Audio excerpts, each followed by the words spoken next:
Ndugu zangu, nimeona kiumbe usiku sio kisuri kabisa. Lazima tuwe makini na hili jambo. Sikilizeni. Wewe babu, ndani ya hichi kijiji hakuna viumbe. Tumekuja kuona wenyewe, hakuna kitu.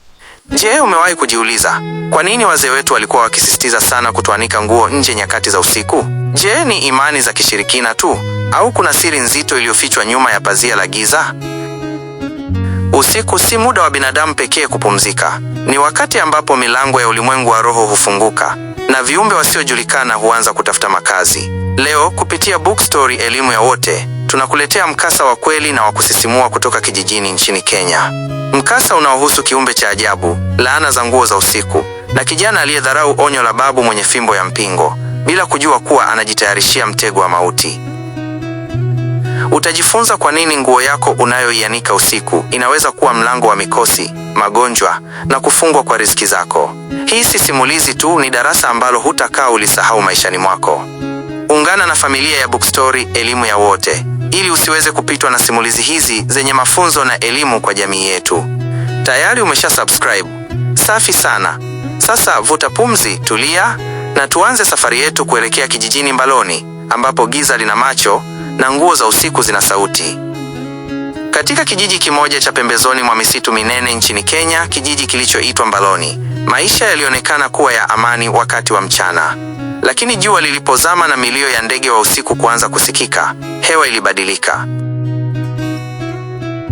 Mzee mmoja aliyejulikana kwa jina la Babu Mrefu alikuwa akijulikana kwa busara zake na fimbo yake ya mti wa mpingo ambayo hakuwahi kuiacha. Usiku mmoja majira ya saa 8, Babu alikuwa amekaa sebuleni kwake akivuta kiko. Kwa mbali, kupitia dirisha lake dogo la mbao, aliona kivuli kirefu kikikatiza kwenye kamba ya nguo ya jirani yake. Babu alijisogeza polepole. Alichokiona kilimfanya damu imlinde mwilini.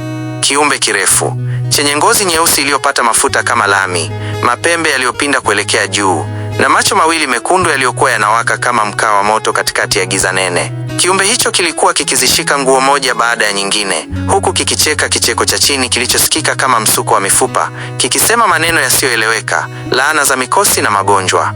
Asubuhi ilipofika, Babu aligonga fimbo yake chini katikati ya soko. Sikilizeni enyi vijana na wazee, usiku si wa binadamu pekee. Jana nimeona kiumbe cha ajabu kimebeba giza mkononi mwake, kinanusa nguo zenu kama simba anayenusa mawindo. Tahadhari, msianike nguo usiku, kwani mnaingiza laana ndani ya nyumba zenu bila kujua. Kati ya waliomcheka Babu ni kijana mmoja aliyeitwa Daa na rafiki yake wa karibu Sule. Daa alikuwa kijana mwenye nguvu, lakini kichwa chake kilijaa ujeuri. Babu, hizi ni hadithi za kusadikika. Daa alipaza sauti huku akicheka. Labda macho yako yamechoka, au yale majani unayovuta yanakupa picha za ajabu. Sisi tumeishi hapa, tumeanika nguo miaka 8 na bado tuko hai.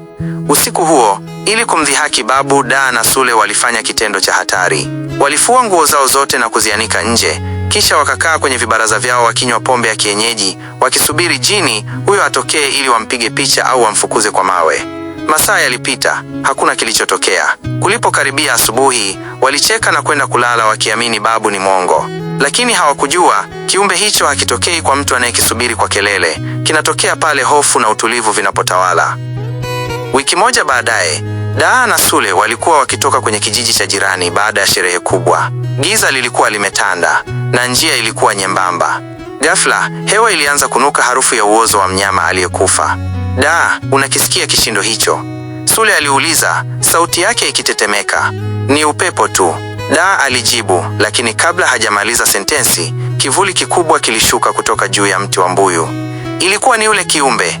Macho yake mekundu yalikuwa mita 2 tu kutoka kwao. Hakutoa sauti, lakini harufu yake ilimfanya Daa akose pumzi, na papo hapo, kwa hofu ya kifo, Daa alijikojolea huku akipiga mayowe ya msaada. Walikimbia kwa kasi ya ajabu, wakitumbukia kwenye mitaro na matope. Katika mkanganyiko huo, walipoteana katikati ya msitu mnene. Daa alirudi kijijini asubuhi iliyofuata akiwa hajitambui, nguo zake zimechanika na uso wake umejaa matope na mikwaruzo. Watu walipoanza kuamini, walimpeleka kwa mganga wa kijiji. Mganga alimtazama Daa na kusema, kiumbe hicho ni mshika nguo. Kinachukua harufu ya jasho la binadamu kwenye nguo, kisha kinaweka alama ya mkosi. Yeyote anayevaa nguo hiyo, baraka zake zinafungwa na anakuwa mawindo ya mapepo.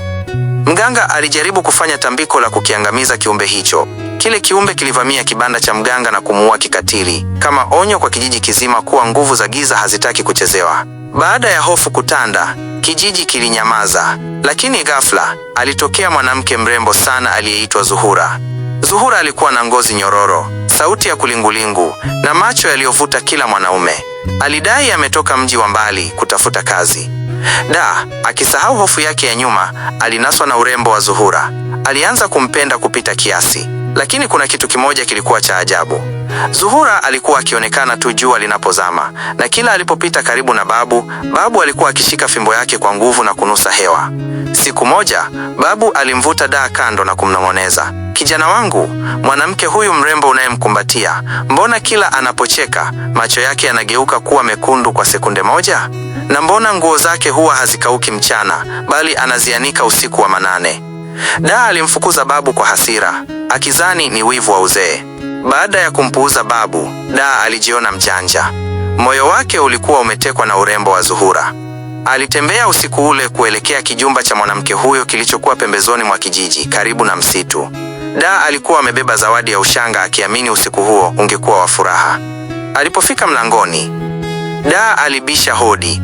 Mlango ukafunguka polepole bila kusukumwa na mtu. Ndani palikuwa na harufu nzito ya manukato yaliyochanganyika na harufu ile ile ya uozo aliyoisikia msituni. "Karibu nimekungoja sana," sauti ya Zuhura ilisikika ikiwa na mwangwi wa ajabu.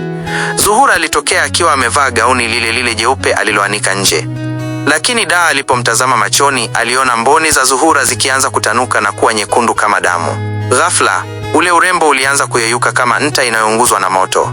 Ngozi nyororo ilibadilika na kuwa nyeusi na ngumu, mapembe yakachomoza kichwani na kucha ndefu zikaota mbele ya macho yake. Zuhura hakuwa binadamu, alikuwa ni yule kiumbe wa usiku aliyebadilika sura ili kupata damu ya yule aliyemkebehi.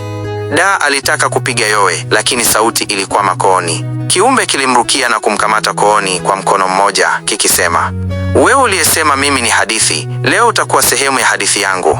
Nguo zako nilizoziwekea laana ndizo zilizokuvuta kwangu." Wakati kiumbe kikijiandaa kumrarua mlango ulipigwa teke kubwa. Alikuwa ni Babu akiwa ameshikilia fimbo yake ya mpingo iliyokuwa iking'aa kwa mafuta ya ajabu. Babu hakungoja. Alipiga fimbo ile chini na kusema kwa sauti ya mamlaka, "Toka, kijiji hiki kina wenyewe na ardhi hii haitaki uchafu wako." Kiumbe kilimwachia na kumgeukia Babu huku kikitoa mlio wa kutisha uliotikisa nyumba nzima. Pambano likaanza. Babu, licha ya uzee wake, alikuwa na nguvu ya ajabu. Kila fimbo ile ilipokigusa kile kiumbe, cheche za moto zilitoka na kiumbe kilipiga kelele za maumivu. Babu alimshika mkono na kumvuta nje. "Kimbia kachukue moto kwenye jiko la mzee wa kijiji haraka." Alikimbia kama upepo, hofu ikimpa mabawa. Alirudi na mwenge wa moto. Babu alichukua ule moto na kuutupa kwenye zile nguo zilizokuwa zimeanikwa nje. Hizi ndizo nguvu zake. Bila hizi nguo hana mahali pa kujificha. Zile nguo ziliposhika moto, kile kiumbe kilianza kuungua nacho huku kikitoa sauti za kukata tamaa. Kilijaribu kukimbilia msituni, lakini kilikuwa kimechelewa. Moto ule haukuwa wa kawaida. Ulikuwa moto wa kuteketeza laana. Kiumbe kilitokomea na kuwa majivu huku kicheko cha mwisho cha kutisha kikisikika kikisema, "Nitaondoka, lakini wengine wataendelea kuanika nguo na mimi nitarudi."